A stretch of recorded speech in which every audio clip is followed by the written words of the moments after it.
Hi అండి, అందరూ ఎలా ఉన్నారు? ఈరోజు నేను మామిడికాయ పికిల్ పెడుతున్నానండి. రెసిపీ మీతో కూడా షేర్ చేసేస్తాను, వచ్చేసేయండి. నేనేం పెద్ద మోతాదులో పెట్టట్లేదు, మేమున్నది ఇద్దరే కాబట్టి మాకు సరిపడా అట్లీస్ట్ మాకు ఒక 2 మంత్స్ వస్తే కూడా చాలు, లేదు అంటే 1 మంత్ వచ్చినా చాలు. ఎందుకంటే సీజనల్ ఫ్రూట్ కాబట్టి మనం అస్సలు మిస్ అవ్వకుండా దీన్ని టేస్ట్ చేయాలి. సో ఫస్ట్ అయితే నేను స్టవ్ మీద ఒక 2 స్పూన్స్ దాకా ఆవాలు అయితే డ్రై రోస్ట్ చేసుకున్నాను. అండ్ 1 స్పూన్ దాకా మెంతులు అయితే డ్రై రోస్ట్ చేసుకుంటున్నాను. ఇవి పూర్తిగా చల్లారాక మెత్తగా మిక్సీ పట్టేసుకుందాం.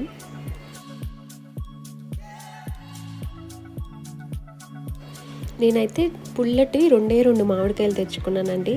ఫస్ట్ ఈ రెండింటితో పెడదాము అనేసి. సో మామిడికాయని అయితే నీట్గా క్లీన్ చేసేసుకున్నాను. తర్వాత తడి లేకుండా క్లీన్గా తుడిచేసుకోవాలి.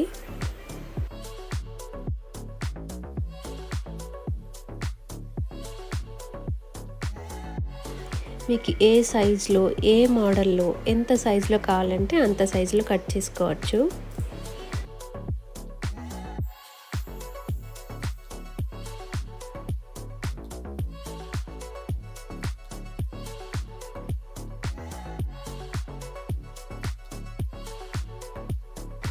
కట్ చేసి పెట్టుకున్న ముక్కలు కూడా తడి లేకుండా బాగా తుడిచేసుకోవాలండి. యాక్చువల్లీ ఫస్ట్ నేను తురుము పెట్టుకుందాం అనుకున్నాను. తురుము వద్దు, బాగుండదు. సో చిన్న చిన్న ముక్కలు కట్ చేయన్నారు మా వారు. సో నేను మళ్ళీ వీటిని చిన్న చిన్న ముక్కలుగా కట్ చేసుకుంటున్నాను. మీకు నచ్చిన సైజులో మీరు కట్ చేసుకోవచ్చు.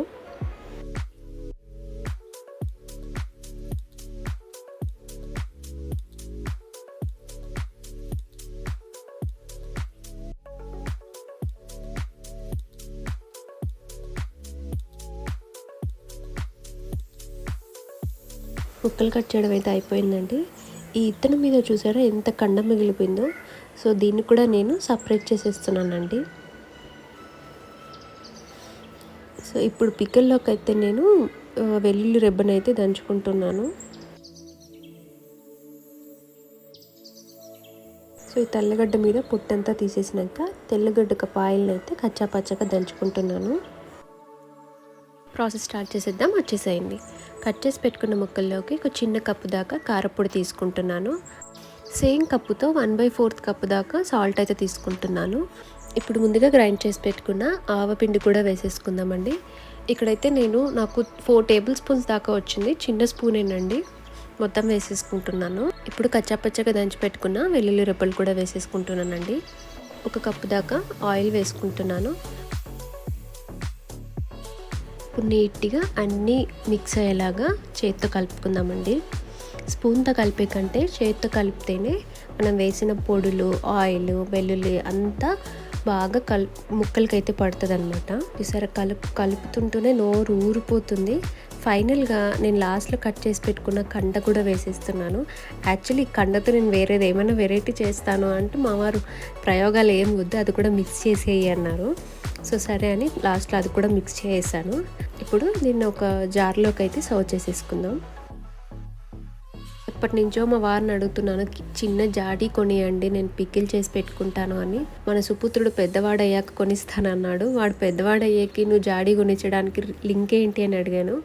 ఇప్పటికే మన ఇంట్లో చాలా వస్తువులు పగిలిపోయాయి, నువ్వు రేపు పొద్దున్నే జాడీలో ఊరగాయ వేసి పెట్టి అది పగలగొట్టేస్తే నీ ఊరగాయ వేస్ట్ అవుతుంది, జాడీ కూడా పగిలిపోతుంది అన్నాడు. అది నిజమే అండి. చిన్నపిల్లలు ఉన్న ఇంట్లో ఏ వస్తువు ఎక్కువ కాలం నిలబడదు. అందుకే నేనైతే ఈ జార్లో వేసుకుంటున్నాను. 2 కాయలతోనే నాకు ఎంత క్వాంటిటీ వచ్చిందో చూసారా.